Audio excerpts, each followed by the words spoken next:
Only exam trick YouTube channel में मैं आपका तहे दिल से स्वागत करता हूं। चलिए दोस्तों, आज जो है प्रकाश से संबंधित ये वीडियो है। और ये जो है आपका बुक पता है, आपको थंबनेल में देख चुके होंगे। यानी कि ये जो है यूथ साइंस से जुड़ा हुआ पुस्तक है और ये नया वाला अपडेट है, नया वर्जन वाला है। और इसी से जुड़ा हुआ इसमें बहुत सारे प्रश्न जो है आपको मिलेंगे। थोड़ा सा लंबा वीडियो होगा, लास्ट तक बने रहिएगा। सभी प्रश्न जो है इंपॉर्टेंट है, बहुत सारे जो है नए प्रश्न मिलेंगे जिसको आपको कॉपी में नोट करना है और उसको याद कर लेना है। आगामी रेलवे एग्जामों के लिए ये महत्वपूर्ण है, तो इसलिए रिवीजन सीरीज स्टार्ट की है। चलिए स्टार्ट करते हैं पहले प्रश्न से। पहला प्रश्न क्या है? गोलीय दर्पण की परावर्तक सतह के केंद्र को क्या कहते हैं? मतलब कि ये गोलीय दर्पण है, इसके जो केंद्र है इसको क्या कहते हैं? यहाँ जो केंद्र होता है उसको ध्रुव कहते हैं। क्लियर है? आगे ये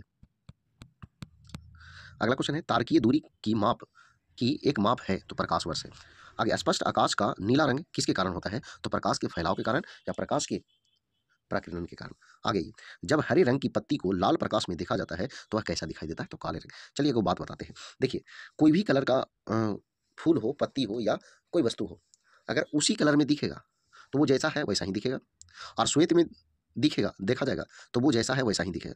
बाकी इन दोनों के अलावा जो भी कलर आएगा उसमें जो है वो काला दिखेगा। मतलब ये कि सेम कलर वाला के अलावा श्वेत प्रकाश होगा उसमें, और वो जैसन वस्तु है वैसने में देखा जाएगा तो वो जिस तरह का कलर है वैसा ही दिखेगा। बाकी उसके अलावा जो भी कलर में दिखा जाएगा उसमें काला दिखाई देगा। क्लियर है? आगे आइए। जब वस्तु को अनंत पर रखा जाता है तो उत्तल दर्पण द्वारा बनने वाले प्रतिबिंब की प्रकृति होती है तो आभासी और सीधा होती है। एक माध्यम से दूसरे माध्यम में तिरछी यात्रा करते समय प्रकाश के विक्षेपित होने की घटना घटना किस नाम से जानी जाती है? तो अपवर्तन के नाम से जानी जाती है। निकट दृष्टि वाले लोग द्वारा प्रयुक्त लेंस है तो अवतल लेंस है। दूरदृष्टि दोष का एक रोगी 40 सेंटीमीटर से निकट की वस्तुओं को साफ नहीं देख पाता है तो आंख को सामान्य बनाने के लिए आवश्यक लेंस होगा। तो देखिएगा, 200/3 सेंटीमीटर फोकस दूरी का उत्तल लेंस होगा। आगे देखिएगा, किसी व्यक्ति का पूरा प्रतिबिंब देखने के लिए एक समतल दर्पण की न्यूनतम लंबाई क्या होनी चाहिए? तो व्यक्ति की लंबाई की आधी होनी चाहिए। लाल गुलाब को जब एक नीले फिल्टर में देखा जाता है तो काला दिखाई देगा, अभी तो बताया आपको। पर्दे पर उत्तल लेंस द्वारा वस्तु की वास्तविक आकृति बनती है। यदि उत्तल लेंस के ऊपरी भाग को अपारदर्शी कागज से ढक दिया जाए तो छवि पर प्रभाव पड़ेगा, तो वस्तु की पूर्ण छवि प्राप्त होगी परंतु उसकी तीव्रता कम हो जाएगी। आगे आगे देखिएगा, रंग के प्रकाश यानी किस रंग के प्रकाश की तरंगदैर्घ्य सबसे कम होती है? तो बैगनी रंग के प्रकाश की होती है। सर्वाधिक ऊर्जा होती है तो नीले प्रकाश में, ये ऑप्शन पर है। आगे, सूर्य छतरी के लिए उत्तम रंग होंगे। मतलब ये कि गर्मी के दिनों के लिए जो है जो छतरी होंगे उसके रंग जो है कैसा कैसा होगा? तो देखिए, ऊपर में सफेद रहेगा और भीतर यानी कि अंदर की ओर काला होगा। ऐसा क्यों? तो ऊपर सफेद रहने से होगा क्या, सूर्य के प्रकाश जब आएगा और श्वेत रहेगा तो श्वेत जो है सारे प्रकाशों को लौटा देगा तो उसमें फिर जो है गर्मी कम होगा। बात समझे? आगे अगला है, सबसे अधिक अपवर्तनांक होता है तो हीरा का। आकाश का रंग नीला दिखाई देता है तो प्रकाश के प्रकीर्णन के कारण। आगे देखिए, प्रकाश का वह रंग जो शून्य या वायु के अतिरिक्त एक माध्यम में सबसे तेज गमन करता है तो यह जो है लाल है। लाल मोटर गाड़ियों के साइड की वस्तुओं को देखने के लिए प्रयुक्त दर्पण जो होती है वो उत्तल दर्पण होती है, साइड मिरर के रूप में। आगे, समुद्र जल के नीला रंग होने का कारण क्या है? पानी द्वारा रोशनी का छितराव, बात समझे, वही फैलाव। आगे, प्रकाशीय सूक्ष्मदर्शी यानी ऑप्टिकल माइक्रोस्कोप में तेल निमजन का प्रयोग किया जाता है सूक्ष्मदर्शी की विभक्त शक्ति बढ़ाने के लिए। आगे, प्रकाश के पथ में एक अपारदर्शी वस्तु के आने पर छाया का निर्माण होता है। अब देखिए, कह रहा है प्राथमिक रंग कौन है? तो लाल हरा नीला है। आगे, दृष्टि वैषम्यता को दूर करने के लिए प्रयोग में लाया जाता है तो बेलनाकार लेंस। आगे देखिए, दांतों की वर्धित छवि को देखने के लिए दंत चिकित्सकों द्वारा प्रयोग किया जाता है तो अवतल दर्पण किया जाता है। आगे, ऊर्जा से भरपूर प्रकाश के लिए एलईडी वर्तमान तकनीक है। एलईडी का विस्तारित रूप है तो लाइट इमिटिंग डायोड। आगे देखिए, वेरी लाइट पिस्टल का प्रयोग रात में किसके लिए किया जाता है? तो किसी स्थल को कुछ देर के लिए प्रकाशित करने के लिए किया जाता है। आगे देखिएगा, प्रकाश के तरंग का सिद्धांत प्रतिपादित किया था तो हाइजेंस ने। प्रकाशीय संचार का लाभ नहीं है तो अधिक गति। वायुमंडल में प्रकाश के प्रसार का कारण है तो क्या कारण है? तो धूलकण। ज्यादा सूर्य की रोशनी परावर्तित करता है तो ताजा बर्फ से ढकी भूमि। आगे, दो एक जैसे प्रकार के बल्ब को जोड़ने पर अधिक रोशनी मिलेगी तो समानांतर क्रम में। सौर ऊर्जा को विद्युत ऊर्जा में परिवर्तित करता है तो फोटोवोल्टाइक कोशिकाओं के द्वारा। मृग तृष्णा का बनना उदाहरण है तो कुल आंतरिक परावर्तन का उदाहरण है। एक ब्लैक बॉडी नहीं करता है तो विकिरण का अपवर्तन नहीं करता है। आगे देखिए, आइंस्टाइन को नोबेल पुरस्कार दिया गया था प्रकाश विद्युत के सिद्धांत के लिए। वह जिसका वेग अधिकतम होता है तो वो प्रकाश है। और इसका अधिकतम वेग जो है निर्वात में होता है। दूरदृष्टि दोष में प्रतिबिंब बनता है तो रेटिना के पीछे बनता है। आगे देखिएगा, प्रकाश को सूर्य से पृथ्वी तक पहुंचने में समय लगता है तो लगभग 8 मिनट या कहीं के 8 मिनट 20 सेकंड रहता है। हम कमरे में सूर्य का प्रकाश पाते हैं तो प्रकीर्णन के द्वारा प्राप्त करते हैं। सूर्य के प्रकाश के विक्षेपण के कारण दिखाई पड़ता है तो इंद्रधनुष दिखाई पड़ता है। आगे देखिएगा, इंद्रधनुष के मध्य में दिखाई देता है तो मध्य में जो है हरा रंग दिखाई देता है। सूर्य के प्रकाश में रंगों की संख्या 7 होती है। शरीर के अंदर के अंगों को देखने के लिए एक डॉक्टर एक एंडोस्कोप का उपयोग करते हैं। यह आधारित है तो प्रकाश के पूर्ण आंतरिक परावर्तन के सिद्धांत पर आधारित है। जल के अंदर वायु का बुलबुला व्यवहार करता है तो अपसारी लेंस की तरह, ठीक है, अपसारी लेंस की तरह। आगे, एक कटा हुआ हीरा जगमगाहट के साथ चमकता है पूर्ण आंतरिक परावर्तन के कारण। आगे, प्रकाश वोल्टीय सेल होते हैं तो सौर सेल होते हैं। आगे देखिए, मानव की सामान्य स्वस्थ आंख के लिए स्पष्ट दृष्टि की न्यूनतम दूरी 25 सेंटीमीटर मानी जाती है। कार के पीछे आने वाले यातायात को देखने के लिए उपयोग होता है तो उत्तल दर्पण का। प्रकाश के एक बिंदु स्रोत को दो समानांतर समतल दर्पणों के मध्य रखने पर प्रतिबिंब बनेंगे तो अनंत प्रतिबिंब बनेंगे। CFL का पूर्ण रूप क्या है? तो कॉम्पैक्ट फ्लोरिसेंट लैंप। आकाश का रंग नीला होता है तो प्रकाश के प्रकीर्णन के कारण होता है। प्रकाश में वस्तुएं दिखाई पड़ती है तो परावर्तन के कारण दिखाई पड़ती है। रोगियों के दांत देखने में दंत चिकित्सकों द्वारा प्रयुक्त दर्पण है तो अवतल दर्पण है। निकट दृष्टि दोष यानी मायोपिया वाला व्यक्ति देख सकता है तो नजदीक स्थित वस्तु को स्पष्ट रूप से देख सकता है। निकट दृष्टि दोष को ठीक किया जा सकता है तो अवतल लेंस प्रयुक्त करके। आगे, मृग मरीचिका का कारण है तो प्रकाश का पूर्ण आंतरिक परावर्तन। आगे देखिए, प्रकाश का रंग निर्धारित होता है उसके तरंगदैर्घ्य से निर्धारित होता है। आगे देखिए, क्षितिज के समीप सूर्य एवं चंद्रमा के दीर्घवृत्ताकार दिखाई देने का कारण क्या है? तो अपवर्तन है। आगे, दृष्टिपटल यानी रेटिना पर जो चित्र बनता है वह वस्तु से छोटा और उल्टा होता है। आगे देखिए, हीरा चमकदार दिखाई देता है तो संपूर्ण आंतरिक परावर्तन के कारण दिखाई देता है। मनुष्य की आंख में प्रकाश तरंगे स्नायु उद्वेगों में परिवर्तित होती है तो अक्षपट यानी रेटिना पर। आगे देखिएगा, आंख में संकेंद्रण होता है लेंस की उत्तलता में परिवर्तन द्वारा। आगे देखिए, मानव आंख दृश्य प्रकाश के लिए तरंगदैर्घ्य के लिए सर्वाधिक सुग्राही होती है, वह है तो 5500 एंगस्ट्रॉम। आगे, धूप के चश्मे की पावर होती है 0 डायोप्टर। खतरे के संकेतों के लिए लाल प्रकाश का प्रयोग किया जाता है। ऐसा क्यों? इसका प्रकीर्णन सबसे कम होता है इसलिए ये काफ़ी दूर से भी आपको दिखाई दे देगा। धूप से बचने के लिए छाते में रंग का संयोजन तो ये भी हुआ था, ऊपर में उजला नीचे में काला। आगे, प्रकाश का रंग निर्धारित होता है तो तरंग लंबाई द्वारा। प्रसारी विश्व की संकल्पना आधारित है तो डॉपलर प्रभाव पर। सूर्योदय तथा सूर्यास्त के समय सूर्य के लाल रंग होने का कारण क्या है? तो प्रकाश का प्रकीर्णन।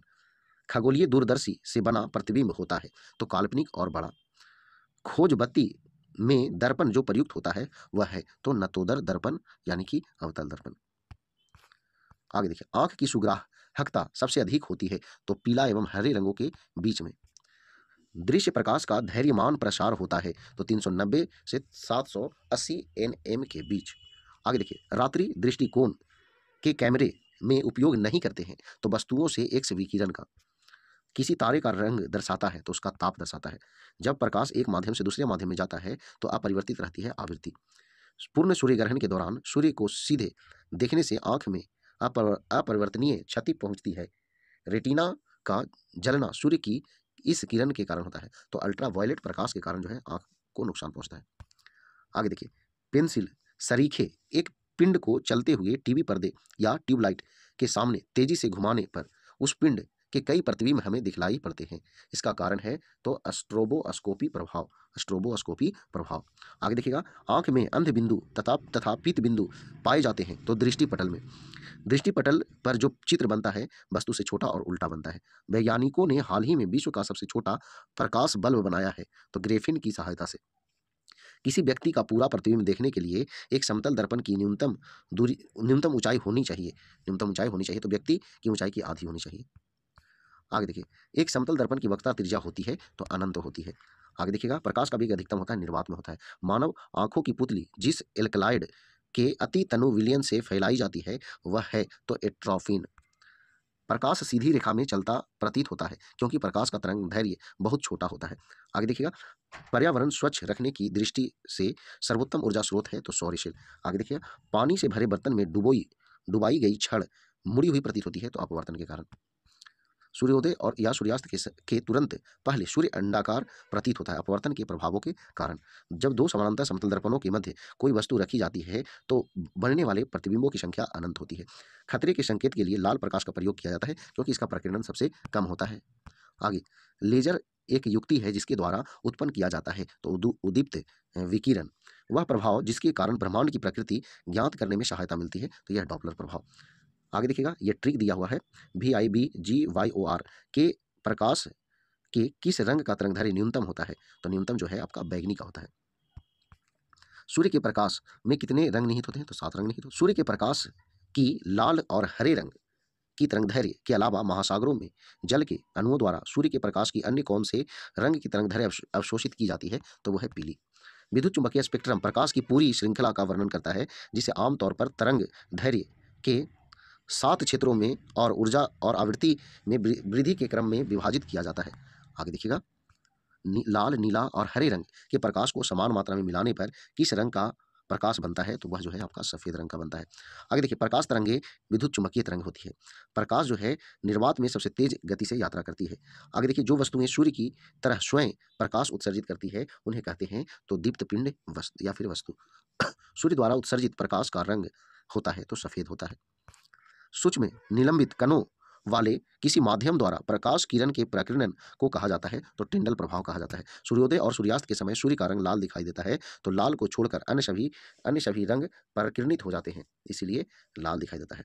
आकाश का रंग नीला दिखाई देता है क्योंकि वायुमंडल में नीले रंग का प्रकाश दूसरे रंगों की तुलना में अधिक प्रकीर्णित होता है। आकाश के नीला दिखने का कारण क्या है, तो तरंगदैर्घ्य कम होने के कारण नीले रंग का प्रकीर्णित सरलता से हो जाता है, इस कारण नीला दिखाई देता है। श्वेत प्रकाश के अपने घटक रंगों में छितराव को कहा जाता है तो वर्ण विक्षेपण कहा जाता है। उस परिघटना का नाम है जिसमें सूर्योदय और सूर्यास्त के समय पहाड़ों की चोटियां गुलाबी या नारंगी रंग की हो जाती है, तो एल पेंगलो। आ गई, रमन अपने वाहन के पश्च दृश्य दर्पण का प्रयोग करना चाहता है, इसके लिए उस दर्पण को चुनेगा जो होगा उत्तल दर्पण। वाहन के हेडलाइट के रूप में प्रयोग होता है तो अवतल दर्पण। निम्न प्रकार के दर्पण में प्रकाश का पार्श्व व्युत्क्रम प्रदर्शित होता है तो ये समतल दर्पण में होता है। यदि प्रकाश एक दूसरे के सामने रखे गए दो समतल दर्पणों से परावर्तित हो तो प्रतिबिंब बनेंगे, तो अनंत प्रतिबिंब बनेंगे। समतल दर्पण द्वारा बनने वाले प्रतिबिंब का आकार सदैव वस्तु के बराबर होगा। समतल दर्पण द्वारा बनने वाला प्रतिबिंब सदैव सीधा होगा। आगे देखिए अगला क्वेश्चन, एक दर्पण द्वारा बनाए गए प्रतिबिंब में बाईं ओर की वस्तु दाईं ओर दिखाई देती है और दाईं ओर की वस्तु बाईं ओर दिखाई देती है, इसे कहते हैं पार्श्विक व्युत्क्रम यानी पार्श्व उल्टा, बायां का दायां दिखना, दायां का बायां दिखना। आगे देखिए, एक दूसरे पर 120 डिग्री पर झुके दो दर्पणों द्वारा कुल कितनी छवियां बनेगी, तो देखिए हम बताए थे पहले भी 360 बटा जो है आपका ठिट्टा होता है और जब सम संख्या रहेगा तो एक घटा देना है, विषम आएगा तो कुछ नहीं करना है। तो देखिए 120 नीचे लिख देंगे तो 12 या 36 3 आया, 3 आया ना, यहाँ पे आंसर जो है ना 3 आना चाहिए। चलिए आगे बढ़िए। सौर कुकर में उपयोग के लिए दर्पण सबसे उपयुक्त होता है तो अवतल दर्पण उपयुक्त होता है। यदि उपयोग में लाया जाने वाला दर्पण अवतल दर्पण है तो इनमें से आवर्धन का सही सूत्र है प्रतिबिंब की ऊंचाई बटा बीम की ऊंचाई। आगे ये दर्पण दर्पण यानी कि कौन सा दर्पण जो है कारों के हेडलाइट में प्रयोग होता है तो अवतल दर्पण।